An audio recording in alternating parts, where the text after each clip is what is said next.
Hi folks, it's CNB Bazaar Buzz time. I'm Siddharth and boy have we all had a really busy week bringing this show to you. Plenty going on in the automobile industry and we've got it covered for you. This is what's coming up. Mahindra gives its XUV its second massive facelift. We have the review. The Tata Nexon gets the much awaited AMT or Hyprdrive variant. And automobile Pininfarina takes birth in Italy's capital.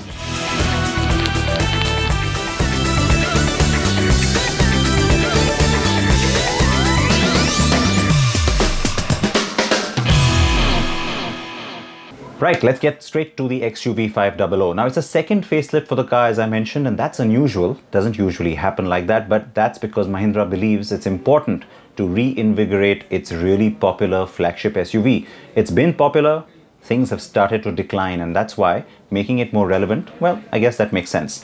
There is a lot that's changed from a styling perspective, from the cabin as well as even the extra power that's on board now.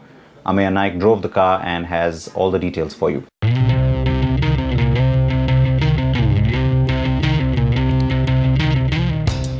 Once the king of the hill, Mahindra has been facing tough competition in the SUV arena. The XUV5OO in particular has been under a lot of pressure, and we told you that when we pitted it against the Tata Hexa. The Hyundai Creta and the Jeep Compass have also proved to be threats, and the XUV hasn't been able to ward it off. So the XUV5OO had to do something drastic, which is why Mahindra decided to give it yet another facelift. This one, a more detailed at that. If you see, the front grille has changed entirely, the headlamp housing is different, there are LED DRLs, there is a skid plate underneath, but that is only available in the top spec variant. The overall silhouette of the car still remains the same. Those diamond cut alloy wheels that you see, they are 18 inches. The previous one had 17. All these details actually make it look a bit more premium, and maybe it will help it get some traction in that growing SUV segment in India. The restyled tailgate sees the use of chrome accents above the license plate housing. The vertical tail lamps have now been replaced by a smaller unit. The tail lamps are now triangular and are placed horizontally, making the rear look a lot sleeker. The rear spoiler is more pronounced than before. There's also a change in the variant nomenclature, and just like the Scorpio, the XUV5OO will get variants ending in odd numbers. The top spec is now badged W11. The changes continue on the inside too. The XUV now comes with dual-tone interiors, and the top spec model gets tan-colored leather seats, which add to the look and feel of the car. The center console too gets piano black treatment with chrome inserts, and another interesting touch is the use of faux leather on the dashboard and the doors. It still comes with a 7-inch touchscreen infotainment system, USB and Bluetooth connectivity, and of course there's Android Auto too. No Apple CarPlay yet on the car. The rest of the cabin is a familiar place with everything carried forward from the previous model. Mahindra has managed to get smartwatch connectivity as well, but we didn't get a chance to dive deeper into this as it was not made available.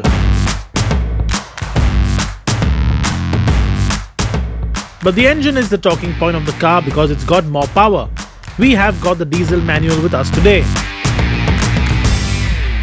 Well, there's no change in terms of engine because it gets the same 2.2 litre M-Hawk diesel engine, but there's also a petrol on offer, which is also 2.2 litre, which churns out 140 brake horsepower. This one, in fact, the diesel has been uprated to produce 153 brake horsepower. That's 13 more than before.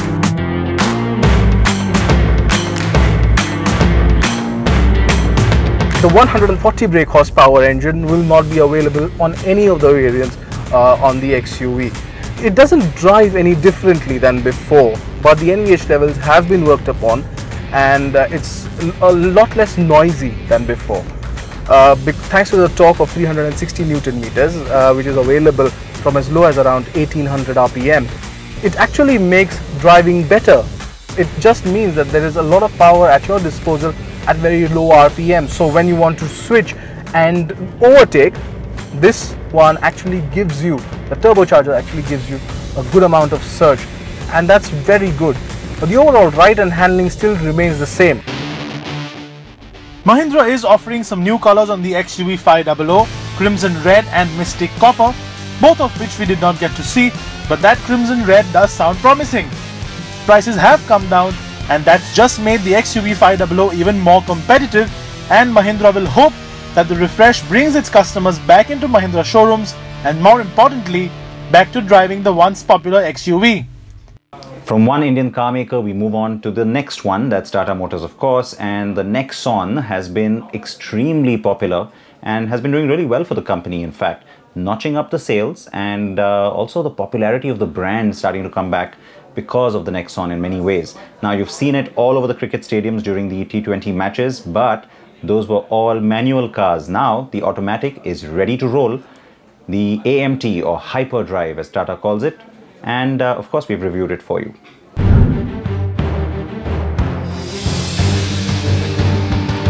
The Tata Nexon has been a runaway hit for the Indian car maker and now comes with the much anticipated and awaited Nexon AMT or Hyperdrive. Call it a crucial piece in the turnaround strategy at the brand and you won't be wrong. What began with the Tiago in good measure in 2016 was partially carried on by the Hexa and Tigor, has now been thrust in the right direction by the Nexon. The subcompact SUV has sold over 25,000 units in its first 6 months since launch, and so it's only natural that Tata wants to expand on that. So, as was always expected, the Nexon now goes automatic with an AMT or automated manual transmission, or as Tata likes to call it, Hyperdrive. So let's dive right into it.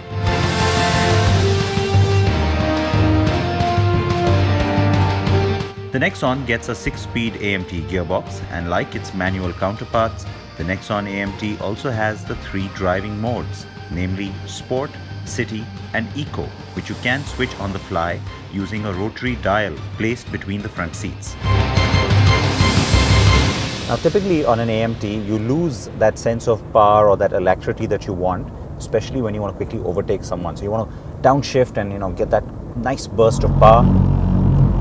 All right, nice rumblers on the road there. But the point being that Tata says its engineers have put in something called a kick-down mode on this car to provide you exactly that. Does it work? Let's see.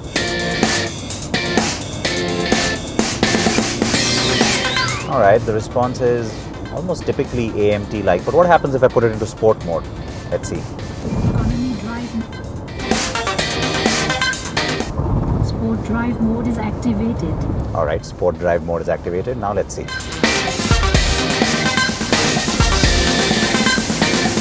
So it's not an absolutely instant sharp response, but it's certainly better in sport.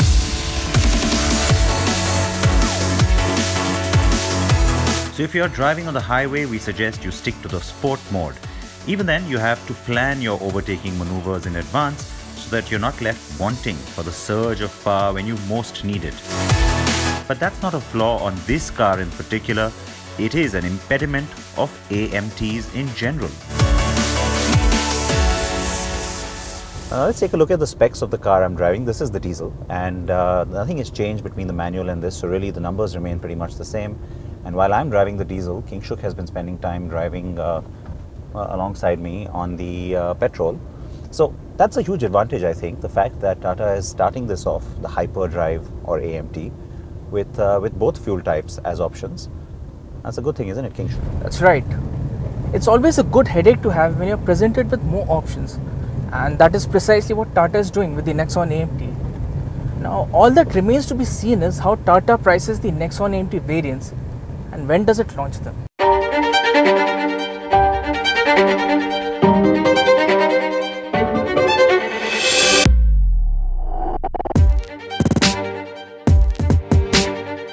The Nexon AMT retains its good on-road manners, and we are happy to report that the ride quality remains as good as the manual variants that first came out 6 months ago. We had some twisties on our test drive route and never did the car feel out of breath or depth negotiating them. That is until you get used to the AMT's delayed response, of course.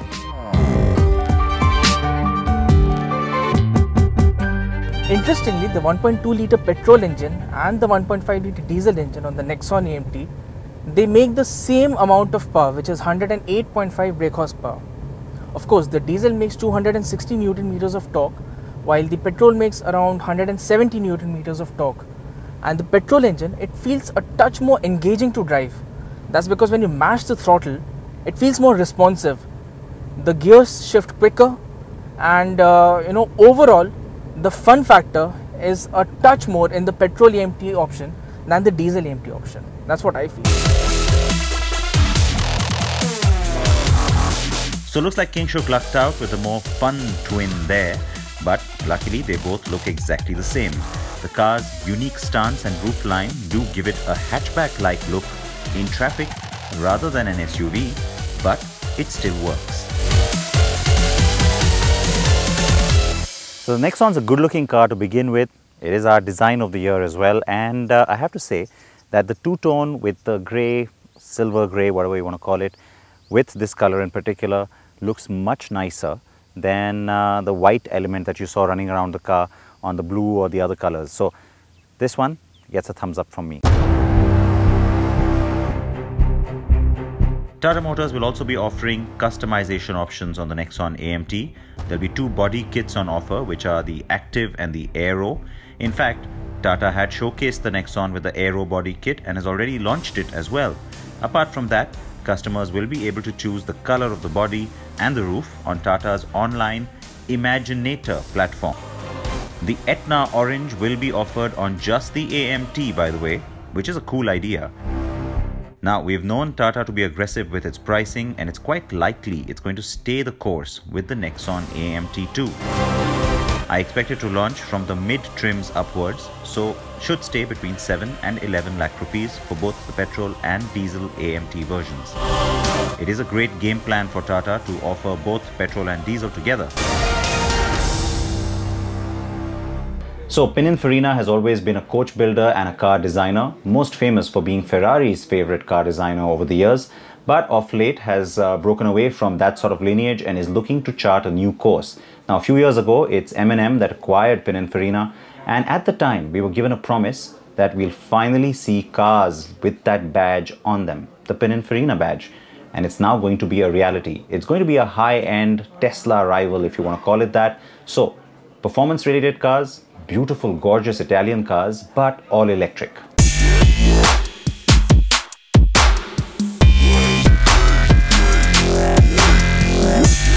Pininfarina, one of the most well-known names in the automotive universe and probably the most well-known design house ever.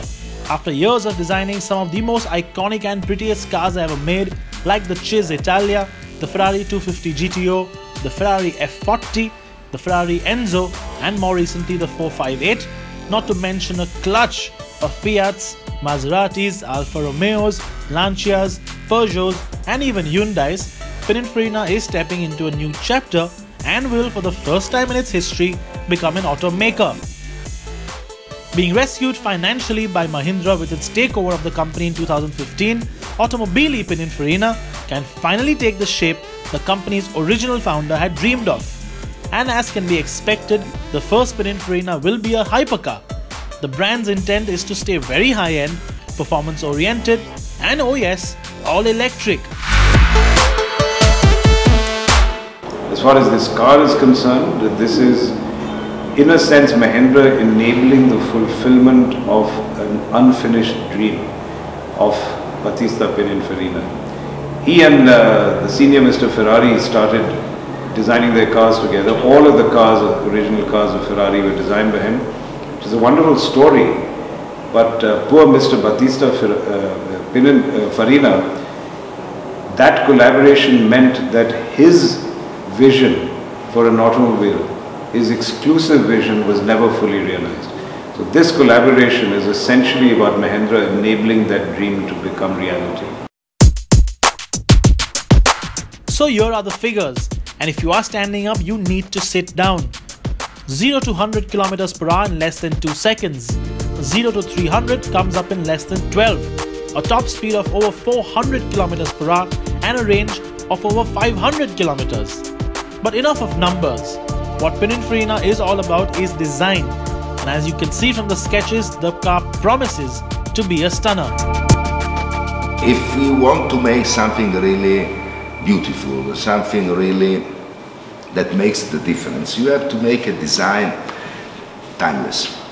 So you have to think of the great masterpieces of the past and to try to design something that is harmonic, that is classic, that is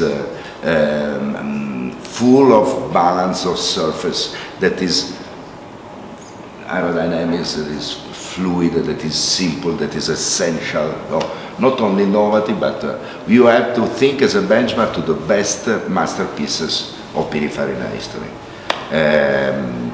Because we want to make something that will be on the streets on 2020 and will be contemporary in 2050. And to make this, we have to think of the classical reference, like the Cisitalia, or that we brought here in Rome also, or other masterpieces.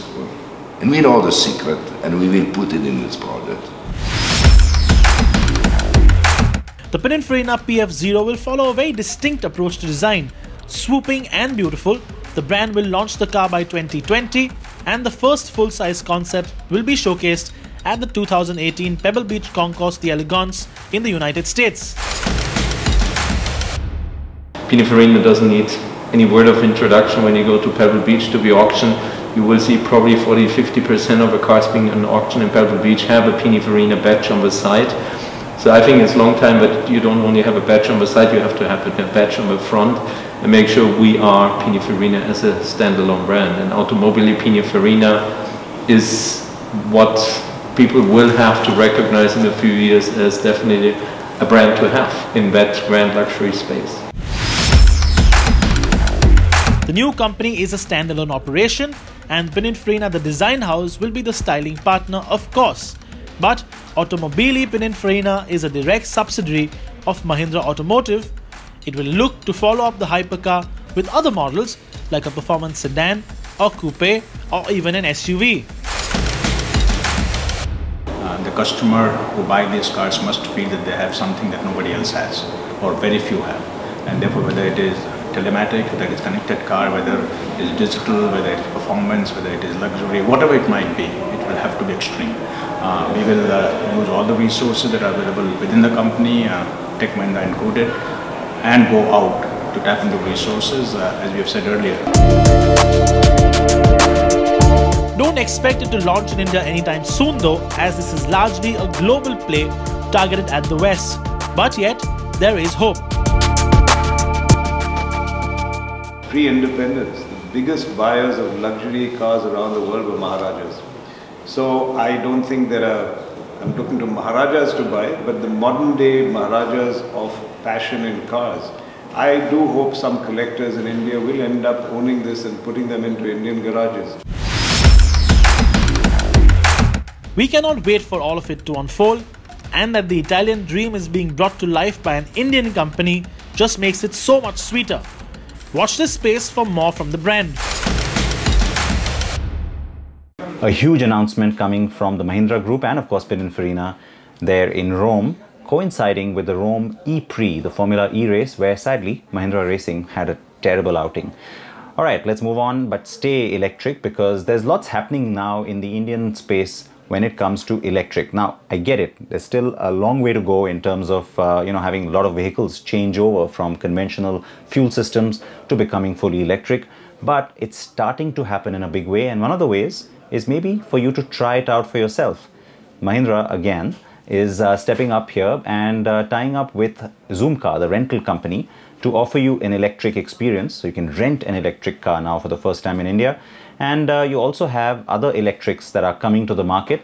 Strom is something that we first talked about at the Auto Expo. Well, that's coming to the market pretty soon as well.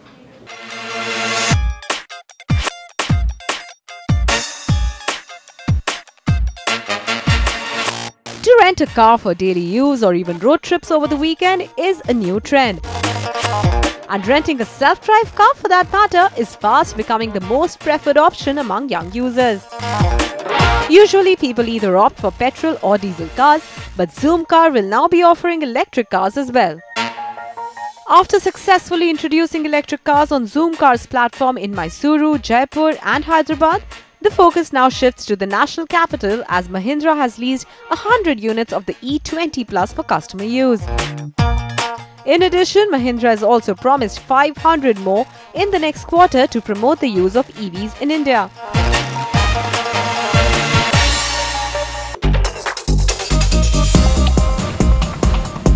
Now the E20 Plus on Zoomcar can be booked for an introductory price of 1 rupee per hour. Yes, you heard that right. You only have to pay the deposit money for the car and the charges start the moment you collect it. Considering renting an electric car is cheaper than owning one, Zoomcar hopes that the trend of electric cars will soon catch up. And that will be good news for Strom. This interesting looking car that you see here is the all-new Strom R3. Built by a Mumbai-based startup called Strom Motors, the car comes in 3 variants: Strom Pure, Strom R3 Pure, Strom R3 Current and Strom R3 Bold. The car comes in 2 range options, 80 kilometers and 120 kilometers. And depending on the variant you choose, you also get a lot of features like automatic climate control, 2-tone color, and a sunroof.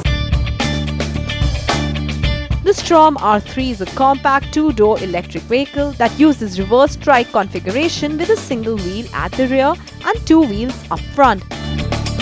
Powering it is a 17 brake horsepower motor that comes mated to an integrated single-speed planetary gearbox. With a normal charger, the car can be fully charged in about 6 to 8 hours, while a fast charger offers 80% battery power within 2 hours. Battery and a few other technical details will be revealed at the time of the launch, which will be later this year.